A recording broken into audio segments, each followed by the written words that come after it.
switch up my poem decisions here. Sometimes you get on stage and you feel different things than what you planned on doing. This is the one I want. I have books, they're $5. CDs, they're $5. Flash drives, which have like 20 audio tracks, or 19 audio tracks, including the duet with Cynthia, and then like a PDF of a book. Those are $20 because flash drives are expensive. Yeah, they are. But then you have a flash drive that still has extra space on it, so you're not only getting work, you're getting something you can use. And then I have Wonder-Day bumper stickers and magnets. They're like $1. Check things out. Buy me stuff from me. I can conjugate words. We're good at it.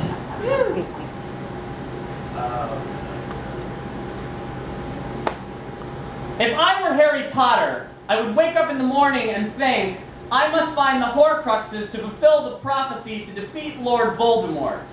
Things are not so spelled out for this guy.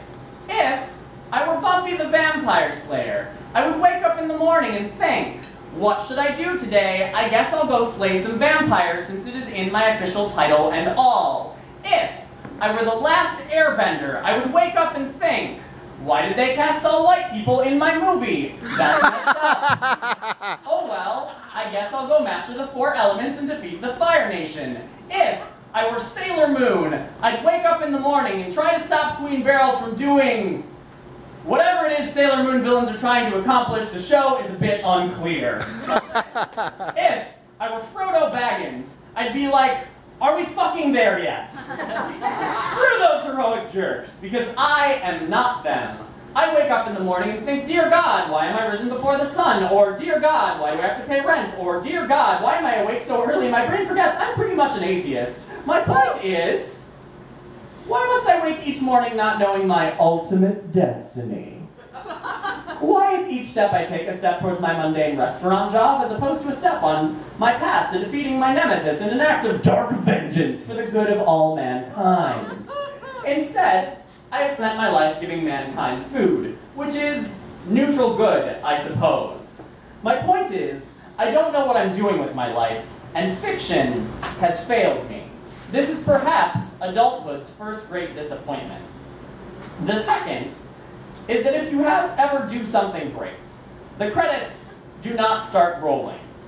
You have to keep doing shit afterwards. And at this point, I think that maybe I could have ended this poem on that line about disappointment. It could have been a sick closer, but it's kind of a downer. So perhaps I want to turn this into an uplifting poem about personal growth, but that is not my scene, y'all. Then I think that maybe this meandering discussion about an ending that I have forced you, dear audience, into with me is in fact the perfect metaphor for my current state of being. But if that is the perfect metaphor the universe is deigned to give me, I feel a bit ripped off. And just when I think I won't be able to find an ending to the poem, I find it in fiction, because sometimes life is corny. I remember the immortal words of Stephanie Brown. She was the 4th Robin and the 3rd Batgirl, in case my previous references were far too accessible. In the final issue of her canceled comic book series, she says, "It's only over if you want it to be. Here we go." Yeah! Woo! Sure. They're loving you. One more? 2 more? You're good? Yeah. Oh, God.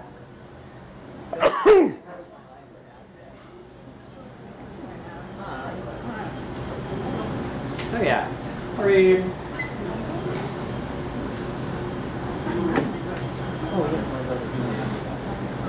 I'll read one about being a bartender. Yay, thanks. As long as you serve scotch. Yeah, well, it was depressing. It's called The Bartender Phrase. God is the bouncer at this strip joint where I tend to bar. Everyone calls him tiny. He's not big on formality. The ladies here giggle with me, but when trouble comes, they stand just behind God's left shoulder. About half the dancers in this dive are fine. The ones that aren't break God's heart every time. I tell him he is a fool trying to comfort stray cats. He snorts at the cat joke and then cracks his fat knuckles. The manager, the girls, and myself are a party of misogynists and man-haters, sitting down for our last supper. Our tattooed bouncer rests calmly in the center. The traveling men here walk past him, their sweatpants ready to become stained cotton altars. The ladies call them perverts in the back room. Sweat mixes with knockoff perfume. A table in Sniffer's Row is sticky with ginger ale and rum. We close up, wipe down, God locks the front door, and waits. After hours, me and the dancers sneak shots of rail liquor. The burning sparks laughter in our hollow throats. No one notices how fast the cheap stuff gets low. God never joins us. He just walks out with the broken girl of that evening, her mascara threatening to crack her painted doll face. And I wonder if they offer him blowjobs. And I wonder if God takes them. I like to think that God is a better man, driving them home when they're too drunk while they quietly cry whiskey in his car, his round belly pressed against the steering wheel. Empty soda cans litter the floor and make the air too sweet. The ladies ogle at God's tattooed sleeves.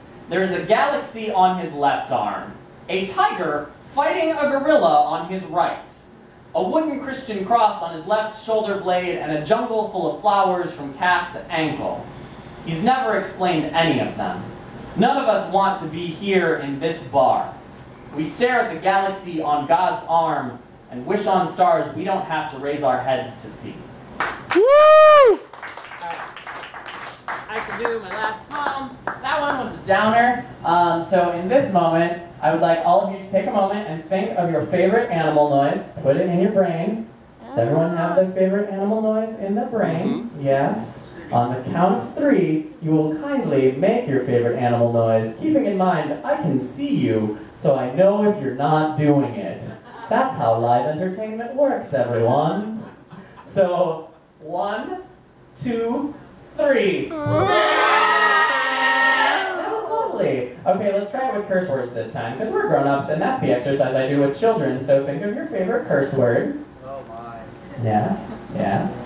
Let it resonate from within you.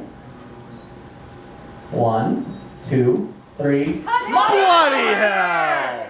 So, yep, someone always yells cunt, and it's cunt monkey.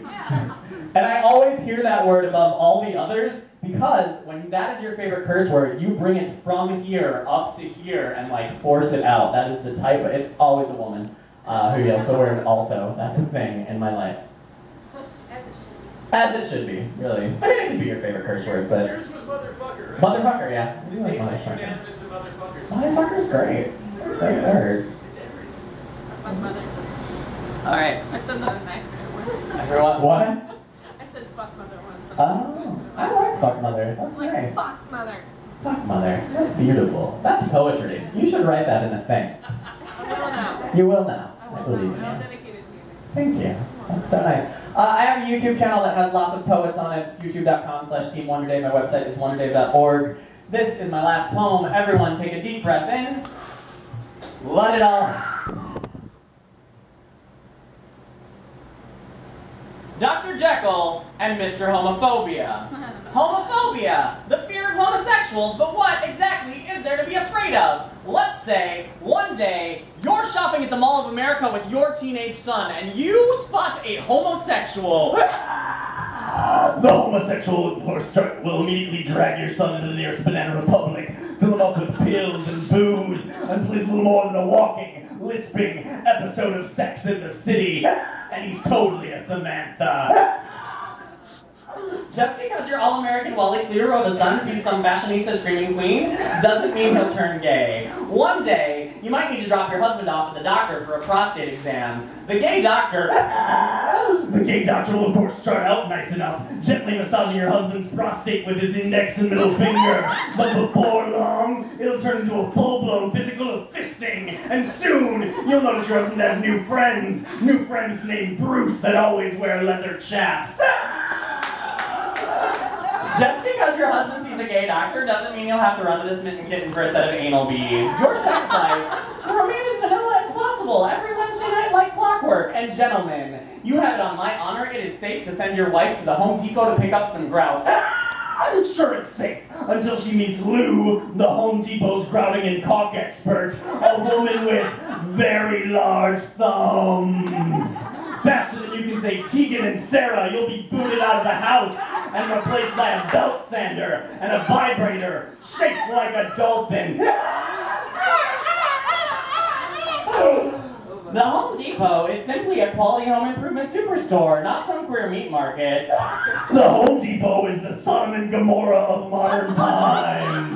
You might as well buy the wifey pool one-way ticket to the Isle of Lesbos. And you, sir, are not safe there either. The place is crawling with gay do-it-yourselfers. Stick to Menards or else. Gay people are everywhere. Because they're taking over. Every time one of the gays does your wife's hair, he's just filling her up with chemicals so that she'll lactate homo milk into the mouths of our babes. And soon they shall raise up a tweed gay army, and we'll all be forced to bow down before the might of the rainbow flag. And there's nothing you can do to stop it, bitches. Woo! Yeah!